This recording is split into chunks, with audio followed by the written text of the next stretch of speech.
Meta shares falling today to their lowest levels on the heels of more reports on the company's plans to cut costs by at least 10%. Mark Zuckerberg came to the White House, kissed my ass. Seeing Donald Trump get one of the most badass things I've ever seen in my life. I mean, I'll find Zuckerberg any place, anytime, any room. Wait a minute, your own study says that you make life worse. What if I told you the fall of Meta didn't happen because of bad business, but because Donald Trump and Elon Musk wanted it to fail? That's exactly what's happening right now. Because of Trump, Meta isn't just losing stock value. There's an actual conspiracy involving Elon and Trump that's forcing Zuckerberg to slowly pull Meta out of the US. Yes, seriously. Trump is using his long-standing grudge to try and bring Meta down, and now it's more than just business. It's personal revenge. What if I told you that the apps deeply tied to your daily life, like Facebook scrolling, Instagram posts, Messenger chats, or even WhatsApp, could suddenly shut down at any moment? Wouldn't that shock you? Well, that's exactly what's on the verge of happening. The company that owns all of these platforms, Meta, is now standing at the edge of collapse. Either Meta will be forced to leave the United States, or the entire company might have to shut down. These days, it feels like Mark Zuckerberg's Meta has completely forgotten how to make a profit. One after another, their stocks keep crashing, and it's not just a small dip. Meta is taking massive damage, and the company is clearly in serious trouble. Meta shares falling today to their lowest levels on the heels of more reports on the company's plans to cut costs by at least 10%. The Wall Street Journal reporting that Meta has been pushing out staffers by reorganizing departments and that deeper cuts are coming. But what's the real reason behind all this? Why is everyone suddenly distancing themselves from Meta? The truth is, it all comes down to the ongoing conflict between Meta's CEO, Mark Zuckerberg, and US President Donald Trump. This isn't just a business rivalry, it's personal. Trump has openly humiliated Zuckerberg in public in ways that are too harsh to even repeat out loud. Last week, he's a weirdo, Mark Zuckerberg came to the White House, kissed my ass. Kissed my ass. Sure, I'd love to have dinner. Sure, I'd love to have dinner. I'd love to bring my lovely wife. All right, Mark, come on in. Sir, you're #1 on Facebook. I'd like to congratulate you. Oh, thank you very much, Mark. I appreciate it.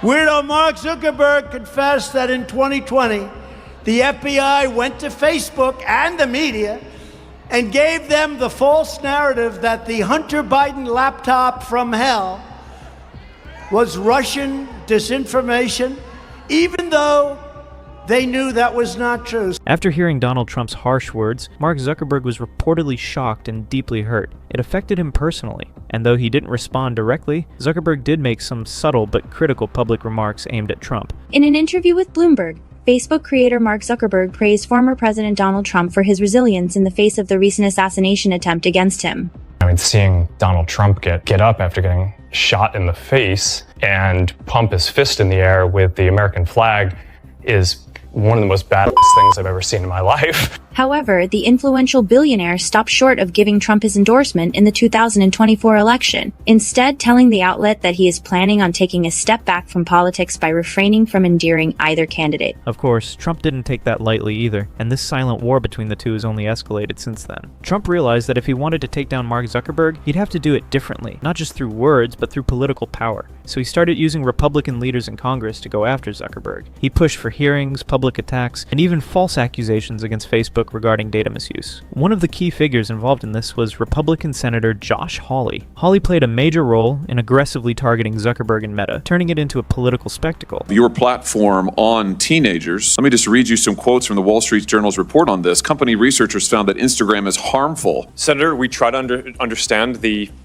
feedback and how people feel about the services. We can improve. Wait a minute, your own study says that you make life worse for 1 in 3 teenage girls. You increase Senator, anxiety and depression. That's what it says. And you're here testifying to us in public that there's no link. You've been doing this for years. For years, you've been coming in public and testifying under oath, full speed ahead, while internally, you know full well your product is a disaster. Senator, and yet you keep right on doing what you're doing. Right? That's not true. That's not true. How many data categories do you store? Does Facebook store on the categories that you collect? Senator, can you clarify what you mean by data categories? There's some past reports that have been out there that indicate that Facebook collects about 96 data categories. Senator, I'm not actually sure what that is referring to. When Mark Zuckerberg realized that Trump was using Republican leaders to come after him and trying to damage Meta's reputation by accusing Facebook of violating user privacy, he decided to fight back. And that's when Zuckerberg showed his real power. He took a bold step and banned Donald Trump's Facebook and Instagram accounts, making it clear that he wasn't going to stay silent while being attacked. Meta ending its suspension of the president's Facebook and Instagram accounts. Social media giant says Trump will regain access, quote, in the coming weeks. His accounts collectively have hundreds of millions of followers. Well, this announcement had barred the former president from Facebook and Instagram as a result of the January 6th riots. At that point, the company determined his posts stoked violence and posed a risk to public safety. But of course, Trump didn't just sit back and take it. Right after the ban, Trump made his next move, and this time, he wasn't alone. He had the quiet but powerful support of Elon Musk, the same Elon who helped Trump in his political comeback during the elections. Together, they went after Zuckerberg in a way no one saw coming. Zuckerberg had a major satellite project that was relying on Elon Musk's SpaceX to launch into orbit, but after the fallout, that very rocket carrying Meta's satellite mysteriously crashed. The result, massive financial loss for Zuckerberg. A SpaceX Falcon 9 rocket blew up on the launch pad during a test run, taking its $200 million payload with it. That's bad news for Facebook. The rocket was supposed to carry Spacecom's Amos 6 communications satellite. Facebook was supposed to pay Spacecom $95 million to lease several frequencies covering Europe and Africa. That deal is now up in smoke. Right after this entire storm, things got even worse. As if the damage wasn't enough, Elon Musk delivered another blow, this time in full public view. He falsely accused Facebook of being involved in a major data scandal, reigniting the same old narrative about privacy violations. And to send a clear message to the world, Elon publicly deleted both his Facebook and Instagram accounts. Tech billionaires, Elon Musk has deleted the Tesla and SpaceX Facebook pages. It's part of a growing corporate backlash against Facebook and CEO Mark Zuckerberg after the data scandal that's consuming the social network. Elon Musk didn't stop there. He even publicly threatened Mark Zuckerberg, saying he was ready to settle things face to face, even in a physical fight if necessary. I mean, I'll fight him. I'll fight Zuckerberg any place, anytime, any room. Why? Because Musk saw Zuckerberg as a common enemy, not just to himself, but also to Donald Trump. Both of them knew that if they ever got the chance to fully shut down Zuckerberg's empire, this was it. And Trump played his cards smartly. While offering special trade benefits to other big corporations through new tariffs and economic policies, he made sure that Facebook got none of those advantages. The result? Facebook's market value was intentionally crushed. Now, with no options left and his empire crumbling, right now Meta is in such a destructive phase that Mark Zuckerberg himself is under intense pressure. The losses have become so severe that in order to keep Meta alive, he's being forced to shut down other business branches, even laying off employees just to survive. Meta, or Facebook, has been absolutely destroyed in the stock market. Why? Facebook's revenue for the last quarter dropped 4%, and their operating margin fell almost in half. That's the first time that's happened in the company's history, and the market lost its mind. Zuckerberg is laying off 11,000 employees, about 12% of the total workforce. They are asking people to share desks as they consolidate their real estate positions to save money. Experts now believe that unlike other major companies that are generating profit and holding strong cash positions, Meta's metaverse isn't getting the same kind of investor confidence or approval. And because of that, Meta is currently facing an extremely serious threat to its future. Meta reminds me of Steve Ballmer's era Microsoft, where the stock is dead money, but actually the company itself is a cash machine. Stock's very cheap. It's trading 11 times free cash flow versus 22 for Google.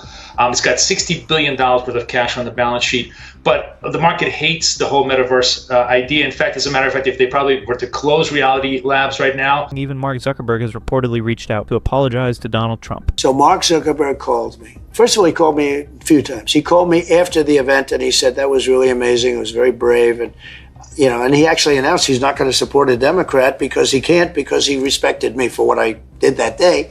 I think what I did maybe was to me, it was a normal response. But I was called by Mark Zuckerberg yesterday, the day before, on this same subject. And he actually apologized. He said they made a mistake, et cetera, and they're correcting the mistake. So in the end, Mark Zuckerberg had no choice but to surrender in this dictatorship-style war led by Elon Musk and Donald Trump. After all the attacks, humiliation, and massive financial damage, Zuckerberg finally gave in. Now he's quietly preparing to move Meta out of California and even out of the United States entirely. I started building social media to give people a voice. I gave a speech at Georgetown 5 years ago about the importance of protecting free expression.